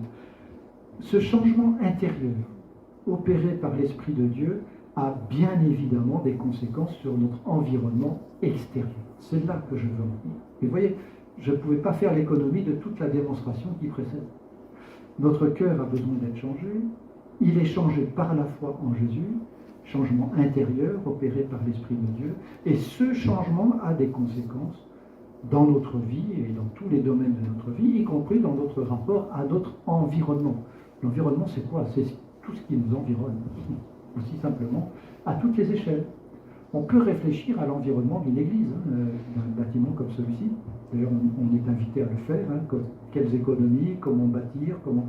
On peut réfléchir à l'échelle d'une ville, comment on peut organiser notre ville, notre territoire, d'une région, d'un pays. Et puis vous savez qu'aujourd'hui, on se réunit, alors peut-être pas dans le meilleur des lieux, pour réfléchir à l'échelle mondiale sur ce qu'il est possible de faire. Vous voyez, l'environnement, c'est vraiment l'ensemble de tout ce qui nous entoure. Et il y a des conséquences dans notre vie de chrétien sur notre environnement extérieur. L'apôtre Paul utilise aussi cette image des fruits de l'esprit, c'est-à-dire les signes visibles de la présence de Dieu dans notre vie. J'aime bien les appeler comme ça. Qu'est-ce qui se voit? Ces signes visibles, comestibles de la présence de Dieu dans notre vie se révèlent par l'amour, la joie, la paix, la patience. Vous connaissez bien cette histoire, on l'apprend tout petit à l'école du dimanche, la douceur, la fidélité, la bienveillance, etc. La maîtrise de soi. La maîtrise de soi, qui inclut, là encore, pour ce dernier fruit, le respect de certaines limites fixées par Dieu. C'est ça la maîtrise de soi, pour soi-même, mais aussi dans sa façon de vivre dans ce monde. C'est une forme de modération qui peut devenir d'ailleurs l'une des caractéristiques de notre mode, de notre style de vie en tant que chrétien. J'ai dénoncé ce matin assez fortement cette tendance que nous avons, fâcheuse, à la démesure, à franchir les limites. Eh bien, revenir dans des limites plus raisonnables, modérées, eh bien, c'est, il me semble, aussi l'un des fruits de l'esprit. Et ces fruits doivent mûrir en nous, ça prend du temps, afin que nous puissions cultiver et garder, alors, en premier lieu, notre relation avec Dieu, bien sûr, pour lui rendre un culte, qui l'honore, pour garder ses commandements, qui trouvent tout leur sens dans l'amour. C'est ce que Moïse a enseigné, c'est ce que Jésus, bien sûr, a rappelé à ses disciples. Tu aimeras le Seigneur ton Dieu de tout ton cœur et ton prochain comme toi-même. C'est là toute la loi et les prophètes. Donc cet objectif demeure. Et je pense que c'est ainsi que nous pourrons participer à la restauration, alors encore de façon partielle, de la création. Nous ne sommes pas encore parfaits, sauf par la foi, rendus juste devant Dieu par la foi en Jésus, le parfait par excellence. Mais voilà, on peut quand même en montrer quelque chose et participer à la restauration de cette création, même si c'est une restauration encore partielle, imparfaite, éphémère, mais néanmoins réelle. Les bons fruits de la présence de Dieu, fruits spirituels, comme dans la nature, contiennent une semence. Et quand vous croquez un fruit, quel que soit le fruit que vous mangez, il y a une graine, des pépins, un noyau, il y a une semence. Et les bons fruits de l'Esprit Saint, qui doivent transparaître dans notre vie, contiennent une semence de vie spirituelle, que l'on peut d'ailleurs identifier, il me semble, à l'Évangile, tout simplement. Ils conduisent et ils nous conduisent, ils nous engagent à prendre soin du monde qui nous entoure, à commencer par nos semblables. Et quand on parle d'écologie, il faut peut-être commencer par l'être humain. Ceux qui sont nos semblables, des hommes, des femmes qui peuplent ce monde, et peut-être avec une attention plus particulière aux plus faibles, aux plus pauvres. C'est une injonction qu'on retrouve assez fréquemment dans la Bible. Mais aimer notre prochain de façon pratique, concrète, implique que nous soyons attentifs à la qualité de l'air qu'il respire. Si j'aime mon prochain, j'ai souvent donné cet exemple parce qu'on le voit dans la vie quotidienne, vous avez une maman avec un bébé dans une poussette, elle s'apprête à traverser la route et une voiture démarre sous son nez, c'est le cas de le dire, l'enfant est dans une sorte de nuage de fumée noire. Est-ce qu'on a aimé notre prochain ? C'est tout bête, hein, mais l'air que l'on respire, ça fait partie aussi des choses qui composent notre environnement. Et aimer notre prochain, ben oui, c'est de faire en sorte que cet air soit moins pollué. Ça fait partie de notre mise en pratique de l'amour du prochain.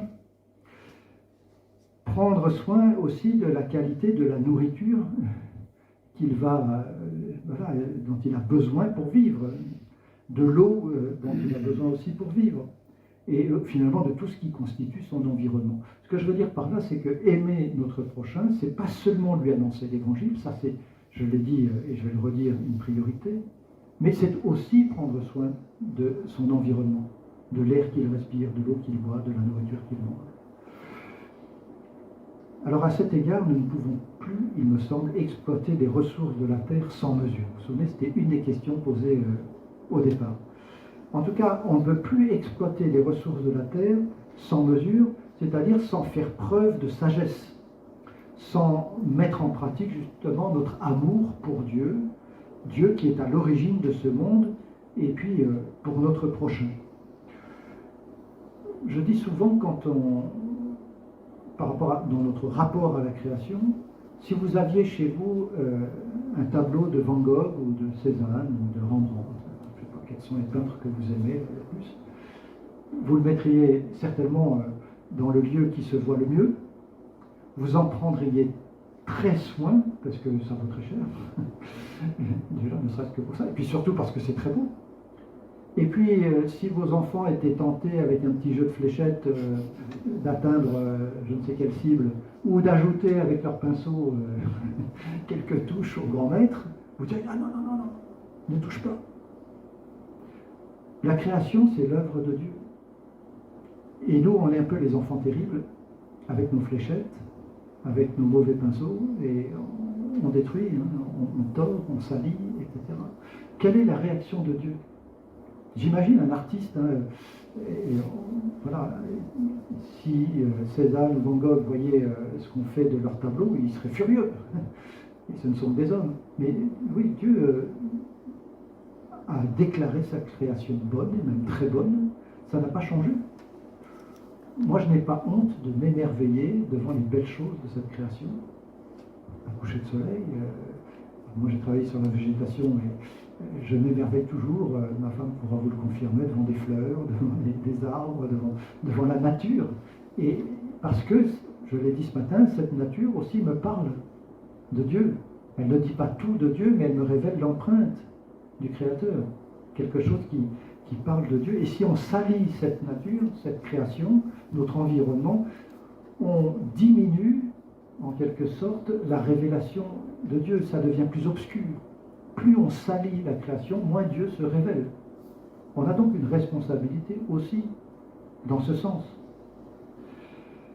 Alors, par la foi au Fils de Dieu, si nous ne sommes pas encore pleinement adoptés, écrit l'apôtre Paul, en tout cas physiquement, si je puis dire, par Dieu, notre Père, nous pouvons déjà révéler, par sa grâce, dans la communion avec Dieu, par l'Esprit, nous pouvons déjà révéler que nous sommes bien ses enfants.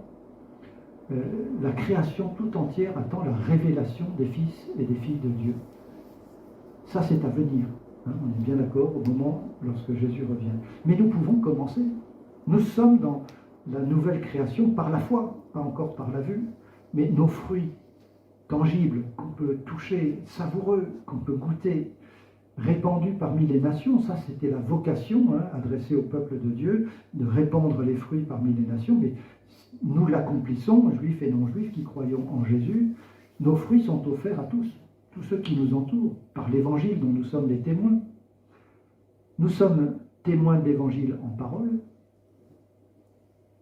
Vous parlez de l'Évangile autour de vous. Vous annoncez encore cette bonne nouvelle. Il le faut, c'est indispensable pour que les gens entendent. Comment croiront-ils s'ils n'entendent pas? Et puis aussi par nos actes. Jésus le souligne plusieurs fois, et dans le Nouveau Testament à de nombreuses reprises, il faut que nos paroles soient corrélées à nos actes et inversement. Il faut que les fruits de la présence de Dieu puissent déjà apaiser les souffrances de ce monde. Nous sommes appelés à cela, pas seulement d'un point de vue spirituel, mais aussi dans la pratique, dans la vie de ce monde. Cependant, l'apôtre Paul précise, dès le début d'ailleurs du chapitre 8 de sa lettre aux Romains, que nous sommes nous-mêmes, chrétiens, écartelés entre deux natures, anciennes et nouvelles. Et nous sommes en butte à de nombreuses contradictions face à ce bel idéal. Et vous savez que quand on veut mettre en pratique, vous avez entendu tous les bons conseils pour l'écologie, il faut faire ceci, il faut faire cela, il faut diminuer. Et vous êtes sans doute très vite aperçu que ce n'était pas si simple. Parfois on est plein de bonnes intentions, et puis on bute contre des réalités, comme on va faire pour se déplacer, et des fois sans voiture, c'est quand même compliqué. Si on veut prendre un vélo, oui, c'est bien, mais c'est pas toujours possible. Il peut arriver un âge où on n'a plus trop envie de rouler à vélo. Et si on veut couvrir une certaine distance, il faut quand même une voiture. Voilà. On est souvent dans des contradictions pratiques, mais il y a aussi des contradictions internes, il me semble. Et voilà, nous sommes conscients de nos faiblesses, nous sommes conscients de nos lacunes. Je dirais, y compris dans nos efforts très louables d'honorer notre Créateur et d'aimer servir notre prochain en prenant soin de la création. Arrivé à ce point, j'entends beaucoup en ce moment dans nos milieux chrétiens qui s'intéressent à l'écologie qu'il faut une forme de repentance. Et j'ai réfléchi à plusieurs reprises à ce sujet. Pour moi, la repentance, c'était d'abord, bien sûr, de regretter ses fautes, de se tourner vers Dieu, de se détourner du mal et de prendre conscience que Jésus nous a libérés de ce mal par sa mort sur la croix. Et quel est l'examen de conscience, la repentance qu'on peut appliquer aussi à notre attitude par rapport à la création? Oui, ça me semble juste. Le mot n'est peut-être pas trop fort pour dire que nous avons besoin de prendre conscience que nous avons, au moins dans certains cas, fait fausse route par rapport à la responsabilité que nous avons de prendre soin de ce que Dieu a créé et de demander pardon au Seigneur pour cette attitude un peu désinvolte, légère par rapport à la création. Après tout, il est notre Créateur et nous l'honorons en tant que Dieu créateur, tout cela dans le sillage de notre conversion à Dieu. Et il me semble qu'on peut laisser là place à une forme de repentance sans doute nécessaire dans ce domaine aussi. Alors je vais à la fois glisser vers la conclusion, mais aussi essayer d'évoquer d'un peu plus près la pratique. C'est toujours un peu là où on nous attend. La théorie, c'est bien, mais la pratique, c'est bien aussi. Pour commencer à répondre aux questions, j'ai déjà en partie répondu, mais je vais conclure un peu dans ce sens-là. J'espère que vous avez compris au travers de tout ce que j'ai dit qu'il est possible, il me semble, de puiser dans l'enseignement biblique une inspiration, ça c'est important, et une motivation profonde afin de contribuer, alors avec sagesse, avec mesure, au développement de nos sociétés et au bien-être de nos concitoyens, tout en préservant notre environnement. On parle de développement durable, alors j'entends ça souvent remis en cause. Moi, je trouve que l'expression reste tout à fait correcte. Dieu a donné une mission à l'être humain au commencement, qui était de peupler ce monde, de l'habiter, oui, de dominer et soumettre. Vous avez bien retenu ce que j'ai dit à ce sujet, pas de détruire, pas de tyranniser la création, mais dans le meilleur sens du terme. Et cette mission me semble tout à fait et toujours valable. Et nous avons une motivation particulière en tant que chrétien, parce que nous le faisons pour, on peut dire, la gloire de Dieu, en l'honneur du Créateur. J'ai souvent demandé à des militants écologistes, quelle est votre motivation? On veut sauver la planète, c'est ce qu'on entend presque le plus souvent. On veut voilà, faire ceci, faire cela. Ce sont des motivations tout à fait acceptables, hein, de faire du bien et de restaurer des milieux dégradés, etc., etc. Mais on a une motivation, nous, en tant que chrétiens, je dirais supérieure, sans condescendance, en tout cas supplémentaire, qui est celle d'honorer le Dieu qui est à l'origine de ce monde. Et ça me semble une très très belle motivation, une très bonne motivation. Un enseignement qui est basé sur un théocentrisme. Alors pourquoi j'utilise cette expression? Théocentrisme, ça veut dire centré sur Dieu, qui redonne à Dieu, le Dieu unique, le Dieu Père, Fils et Saint-Esprit, mais Dieu unique, qui donne à Dieu sa première place, sa place prééminente au centre ou au-dessus de ce monde. Un enseignement basé sur, ou centré sur Dieu lui-même. J'ai démontré que le problème, c'est, je l'ai dit, le renversement de la création. On a, comme dit Paul, remplacé le Créateur par la créature. Au lieu d'honorer Dieu, on a rendu un culte aux éléments de ce monde. Et évidemment, lorsqu'on revient à Dieu et qu'on lui redonne la première place, quelque part, on remet les choses en ordre. Moi, je suis persuadé que si on revient à Dieu par la foi en Jésus, il y a des choses qui changent. Bien sûr, dans notre vie, mais aussi dans notre environnement. Ça serait vraiment une clé et un témoignage extrêmement fort. Les hommes et les femmes que nous sommes, qui placent leur foi en Jésus, le Christ, le Messie, le Seigneur, sont appelés à obéir en priorité au mandat missionnaire. Lorsque Jésus va quitter ses disciples, il leur dit « Allez par le monde entier et soyez les témoins, soyez mes témoins, témoins de l'Évangile, apportez cette bonne nouvelle. » Et voilà, c'est la mission qui nous est donnée.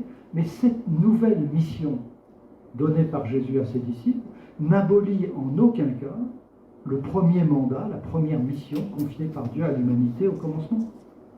Ça n'annule pas, si vous voulez, le commandement de prendre soin de la création, même si on peut le considérer comme une priorité.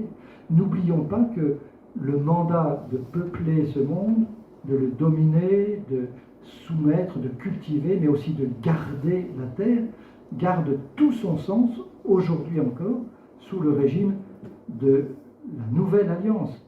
Et n'oublions pas non plus, je l'ai souligné dès le départ, que ce mandat est assorti d'une bénédiction avant la chute, mais aussi après. Relisez ce que Dieu dit à Noé après le déluge. C'est la même phrase. Dieu bénit Noé et ses descendants, il leur dit « Peuplez le monde, remplissez, dominez, soumettez ». Ce sont les mêmes verbes, c'est la même phrase. Donc il n'y a pas d'excuse, je dirais, dans ce sens-là. Alors nous savons malheureusement que nous n'échapperons pas aux conséquences et à la réalité du mal, avec toutes les contradictions que j'ai soulignées, que nous pouvons vivre, qui sont inhérentes à notre nature humaine, qui affectent la nature aussi dans son ensemble. Alors nous allons agir dans la pratique avec une certaine liberté, pas complète, parce que la liberté à venir, encore une fois, elle sera réelle lorsque nous serons avec le Seigneur, mais quand même une nouvelle liberté. Nous avons été libérés de l'esclavage du péché, au moins en partie dans la pratique, totalement par la foi, bien évidemment. Notre liberté reste toujours associée à une réelle responsabilité. Nous sommes tenus de révéler à ce monde et dans ce monde l'amour et la justice de Dieu.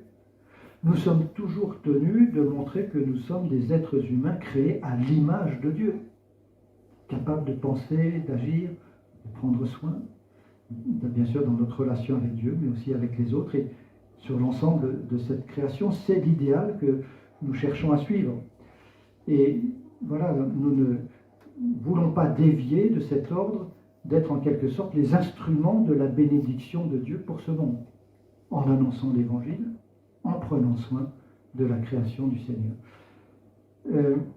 Il y a une phrase qui m'a fait longuement réfléchir de Jésus dans son sermon sur la montagne. Pardon, j'avais un petit peu de retard. Que je vais lire avec vous et on va essayer de la comprendre dans le contexte de tout ce que je viens de dire déjà. Il me semble que c'est une phrase un peu subtile lorsque Jésus enseigne à ses disciples à aimer leurs ennemis, à prier pour ceux qui les persécutent, pour être véritablement les enfants de Dieu. Et Jésus ajoute, car Dieu fait lever son soleil aussi bien sur les méchants que sur les bons, et il fait pleuvoir sur les justes, ceux qui font sa volonté, et ceux qui ne la font pas, les injustes. J'ai ajouté un peu l'explication qu'on donne habituellement sur juste et injuste. Ce matin, je vous ai dit, si on obéit à Dieu, tout va bien. Le climat est favorable, la terre est fertile, les récoltes sont abondantes, et on peut rendre un culte à Dieu avec joie et reconnaissance. Si on ne fait pas la volonté de Dieu, tout se détraque. Le climat se dérègle, la pluie ne vient pas au bon moment, le soleil ne vient pas au bon moment, la terre produit moins, et on pourrait dire il n'est plus possible de célébrer les fêtes, les grandes fêtes, la Pâque, la Pentecôte, la fête des tentes à l'automne, parce que ce sont toutes des fêtes agricoles.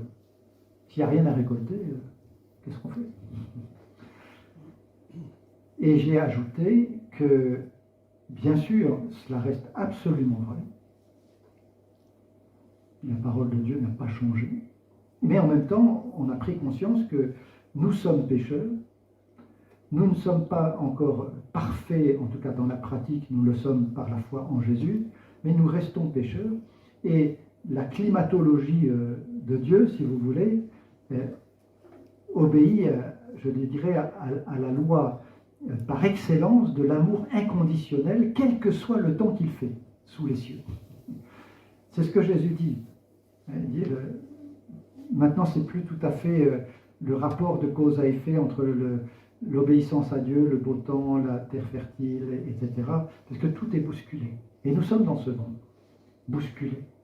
Et nous-mêmes, nous ne sommes pas absolument parfaits. Par contre, le Seigneur, lui qui reste le même, veut nous bénir quel que soit le temps qu'il fait sous les cieux, quelles que soient les circonstances, si vous voulez.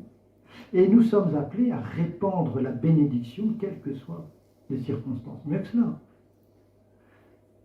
nous pouvons considérer que la bénédiction ultime de Dieu, c'est sa présence, donc par la foi en Jésus toujours, dans les bons comme dans les moins bons moments de l'existence.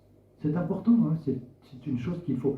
Quand on vit une épreuve, c'est pas forcément parce qu'on a péché. Oui, ça peut arriver, l'apôtre Paul le dit dans Corinthiens 11, il arrive qu'il y ait parfois un rapport direct entre une faute qu'on a commise et une épreuve qui survient. Et le Seigneur nous corrige. Heureusement pour nous, par amour. Mais ce n'est pas toujours le cas. Nous souffrons, nous mourrons, nous avons des épreuves parce que nous vivons dans un monde marqué par la réalité du péché, du mal, dans son ensemble. Il n'y a pas toujours un lien évident. Et c'est ce que Jésus dit là, encore une fois. Il y aurait beaucoup à dire sur ce sujet, mais ce n'est pas le sujet d'aujourd'hui. Et je vais poursuivre notre réflexion. Aimer Dieu, aimer notre prochain. Ça, ce sont les commandements déjà transmis par Moïse. Et ce commandement d'aimer paraît encore davantage hors de portée des êtres humains, y compris, je l'ai dit, des chrétiens parfois que nous sommes, parce que nous sommes toujours malmenés, nous sommes toujours enveloppés par le péché. C'est ce qu'écrit l'auteur de la lettre aux Hébreux. Le mot grec qui est utilisé là, c'est enserré par le péché. Il nous tient, il nous rattrape. Et nous luttons dans ce sens, parce que l'objectif demeure. Nous devons poursuivre notre course, dit l'auteur de l'Épître aux Hébreux, pour atteindre le but, avec foi, avec persévérance, en comptant sur la force que Dieu nous communique par son esprit. Alors, qu'est-ce que tout cela veut dire? Vous allez me dire, ça y est, il est parti sur tout à fait autre chose que l'écologie. Non, je n'ai pas oublié. Qu'est-ce que cela veut dire sur le plan écologique? Je vais le dire autrement, sur le plan de la sauvegarde de la création. Moi, j'aime beaucoup cette expression. Parce que dans sauvegarde, il y a sauver, il y a garder, il y a, on pourrait dire cultiver et garder, les deux verbes que nous avons lus déjà dans le Jardin d'Éden. Et j'aime bien ce sauvegarde de la création. Eh bien, nous pouvons exercer, oui, notre domination, n'ayons pas honte. Il y a tout un mouvement écologiste aujourd'hui qui considère, c'est ce qu'on appelle la deep ecology, l'écologie profonde, qui pense que si l'être humain disparaissait de ce monde, la Terre s'en porterait mieux. Parce que c'est l'être humain qui est responsable de tous les maux. Alors je m'élève vraiment de façon très ferme contre cette idée, parce que l'être humain, au contraire, a été désigné par Dieu pour prendre soin de la création, et c'est un privilège qui n'appartient qu'à l'être humain créé à l'image de Dieu.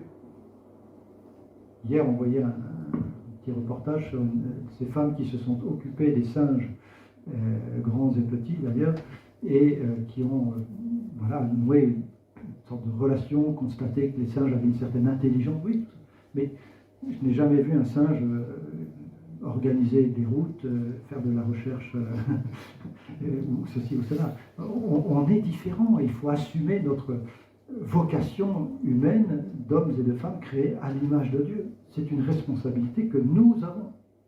Et il n'y a pas à en avoir honte.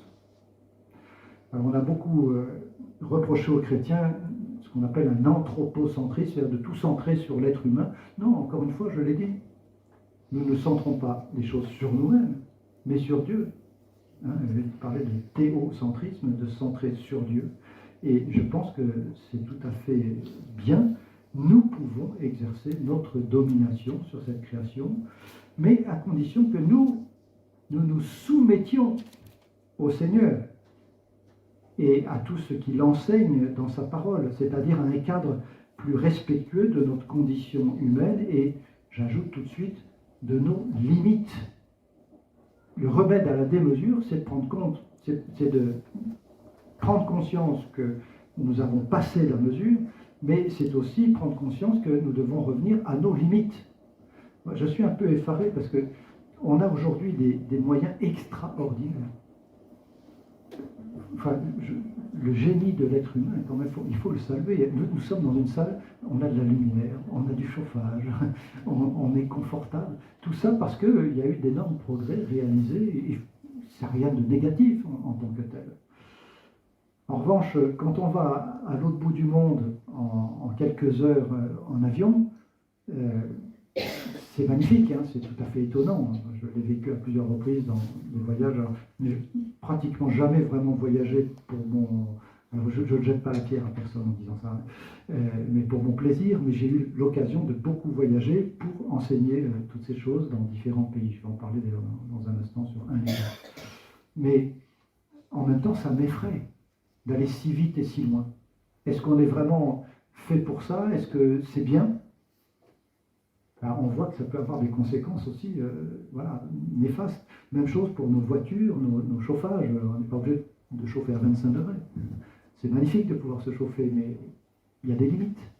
Et revenir à des limites, eh bien, ça me semble tout à fait sage. C'est une preuve de notre relation avec Dieu et de notre maîtrise de soi. Et tout cela nous conduit, entre autres, à réévaluer notre rapport au temps. Je vais m'expliquer. À l'espace, c'est-à-dire notre environnement, notre espace concret, presque quotidien, au temps et à l'espace de notre monde, en lien avec nos moyens, alors toutes sortes, financiers, techniques, nos ressources. Si vous prenez votre voiture pour aller au travail, admettons que vous ayez un petit trajet à faire, 2, 3 km, 4 km, vous mettrez moins de temps, en principe, c'est pas toujours vrai d'ailleurs, que si vous prenez votre vélo, ou si vous y allez à pied. 3 km, c'est pas grand-chose. 3 km, disons, il faut 30 minutes.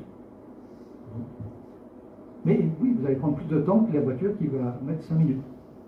Autre rapport au temps. Sujet délicat. Rapport à l'espace. Je prends un exemple très simple.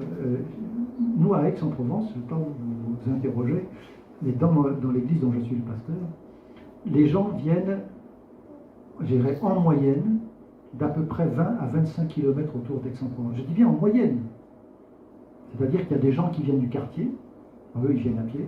Il y avait un jour un monsieur qui venait en voiture du quartier juste voisin, et je me suis permis de lui dire, mais t'as entendu ce que j'ai dit à ce sujet?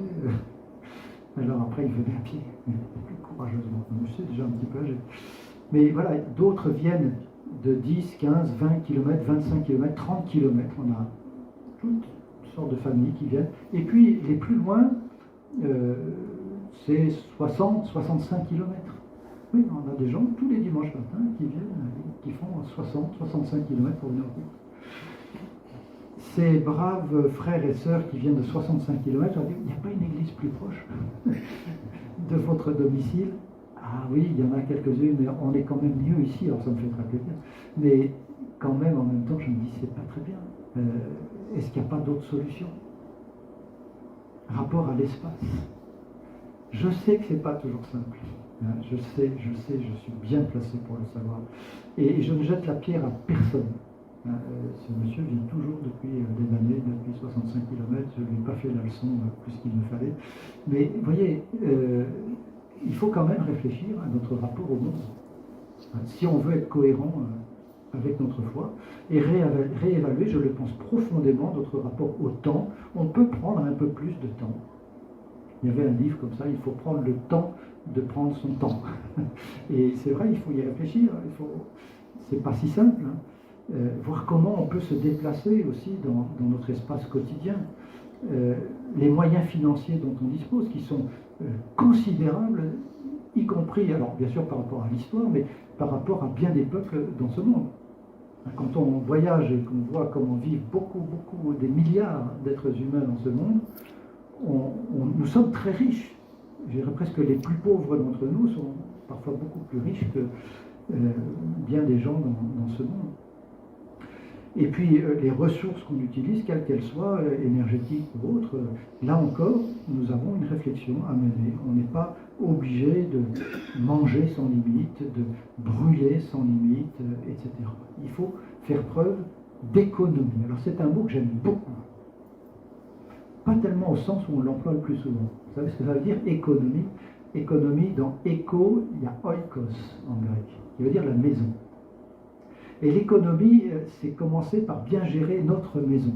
Et là, c'est d'abord notre responsabilité, je dirais, dans le cercle le plus resserré, notre environnement immédiat, on pourrait dire, de notre maison, de notre famille, de notre façon de vivre au quotidien, donc dans le meilleur sens du terme, de bonne gestion de notre maison. Et entre autres, dans le domaine de l'énergie, je pense qu'il y a toute une réflexion à mener dans ce domaine. Alors c'est un cadre suffisamment souple, il me semble, qui laisse une large part à la créativité pour promouvoir ce qu'on appellerait toujours, d'après la Bible, une croissance, oui, croissez, multipliez, remplissez le monde, une croissance, mais une croissance raisonnable, mesurée, partagée aussi. On a tous entendu la dénonciation de la théologie de la prospérité. Si tu es béni, tu dois être riche, etc. Voilà, Dieu fait lever le soleil, tomber la pluie sur les justes et les injustes. C'est pas si simple. Mais c'est un fait que lorsqu'on est prospère, et c'est pas un mal d'être prospère, hein, on a le droit d'être prospère, c'est en vue du partage. L'apôtre Paul le dit, hein, lorsque les chrétiens juifs de Jérusalem passent par un temps de famine, de difficulté, une offrande est recueillie parmi les non-juifs pour combler le manque à gagner, si je puis dire, des chrétiens juifs de Jérusalem. Et il dit, votre superflu va pourvoir aux besoins de ceux qui manquent pendant ce temps. Et là encore, il faut être peut-être davantage sensible. Alors là, je parle au niveau du monde chrétien. Alors, on dirait à l'échelle d'une église, on a tous à peu près les mêmes situations, à peu de choses près, et on peut quand même voilà, aussi partager nos biens, bien évidemment. Mais si on pense aux chrétiens d'autres pays qui sont beaucoup moins bien lotis que nous, il faut y être sensible. Moi, j'ai voyagé pas mal en Afrique, dans les brousses africaines, à pied dans certains cas, et quand je vois des gens vivre dans une petite case avec vraiment le strict minimum pour vivre, je me dis, voilà, quel décalage entre notre confort et toutes les incertitudes qui pèsent sur ces gens qui n'ont pas accès à grand-chose d'ailleurs. C'est tout à fait poignant. Donc, une croissance, oui, raisonnable, mesurer, mais aussi partager, autant qu'il est possible. Et cela nous engage bien sûr à combattre le mal sous toutes ses formes, dont les excès dont nous nous sommes rendus certainement au moins en partie coupables, et qui sont à l'origine de la dégradation de notre planète. Enfin, dans ce monde marqué par la réalité du mal, mais pas un monde sans espérance, nous avons une espérance. C'est très important de s'en nourrir, la foi, l'espérance et l'amour, bien sûr. Dans ce monde qui est marqué donc, par cette réalité du péché, l'enseignement biblique et la motivation qu'il inspire, et bien sûr la mise en pratique qui en découle, reposent et s'épanouissent dans la foi que l'on place en Dieu, un Dieu qui pourvoit à tous nos besoins. Vous savez, le verbe pourvoir, à très peu de choses près, mais en hébreu c'est totalement le cas, c'est le même que prévoir. C'est-à-dire que Dieu voit déjà de quoi nous avons besoin, c'est ce que Jésus dit avant notre Père, avant même qu'on le lui demande. Et c'est à cette condition-là que Dieu peut pourvoir à tous nos besoins. Il prévoit toutes choses, il sait de quoi nous avons besoin. Nous pouvons compter sur sa providence, c'est le même terme, et éprouver un réel contentement qui alimente notre paix. Nous ne serons pas pris, alors je joue sur les mots, au dépourvu. Quand on compte sur le Seigneur, nous ne sommes pas pris au dépourvu. Jésus nous enseigne à ne pas nous inquiéter pour notre vie dans ce monde. Peur de l'avenir. Ouais, moi j'ai un petit peu peur aussi quand je vois le monde se dégrader. C'est inquiétant. Les conflits, la dégradation de la planète. Je le dis assez souvent, dans notre jardin, on avait autrefois plein d'oiseaux là qui venaient. Je n'en vois plus, pour ainsi dire. Et c'est un constat, et constat largement relayé par les spécialistes dans ce domaine. Et voilà, toutes ces choses petites choses parfois, nous inquiètent, et Jésus nous enseigne à ne pas nous inquiéter pour notre vie dans ce monde. C'est pas moi qui l'invente, ce sont des phrases, relisez le Sermon sur la montagne. Dieu vraiment connaît nos besoins, et Paul nous rappelle que la nourriture et les vêtements nous suffisent pour vivre dans ce monde. Dans sa lettre à Timothée, cette phrase continue de me travailler la conscience. La nourriture et le vêtement vous suffiront. À la condition, souligne Jésus, que l'on recherche d'abord le règne et la justice de Dieu. C'est important, n'inversons pas les choses. Recherchons toujours et mettons le Seigneur à sa place, la toute première, et je dirais que c'est la condition pour que les choses se rééquilibrent. Et dans ces conditions-là, notre foi et notre espérance ne vont pas nous démobiliser. Et je vois souvent ça, des chrétiens qui se laissent dépasser, oh, il n'y a plus rien à faire. Fataliste. Au contraire, notre foi et notre espérance vont nous motiver pour prendre soin de notre environnement sans crainte inutile. Et le discours écologiste repose énormément sur la peur. Il va se passer ceci, il va se passer cela, les océans vont monter. Oui, je ne nie pas que tout cela puisse arriver. C'est tragique, je pense que la Terre est très malade. Et en grande partie, j'allais dire, par notre faute, c'est une grande partie de notre responsabilité. Mais pas de crainte inutile, pas de culpabilité non plus excessive. Là aussi, j'entends une grande culpabilisation. Nous sommes les grands coupables. Oui, mais n'en rajoutons pas. Nous sommes appelés à faire confiance au Seigneur dans la paix. Et la paix et la confiance marchent ensemble. En Dieu notre Père, en Jésus, le Messie et Seigneur, et dans la communion du Saint-Esprit. Et je dirais, c'est à cette condition-là que l'on peut envisager notre rapport au monde, à notre environnement, sans se laisser troubler. Ne vous troublez pas, mais dans la confiance, quelle que soit l'issue, quelle que soit...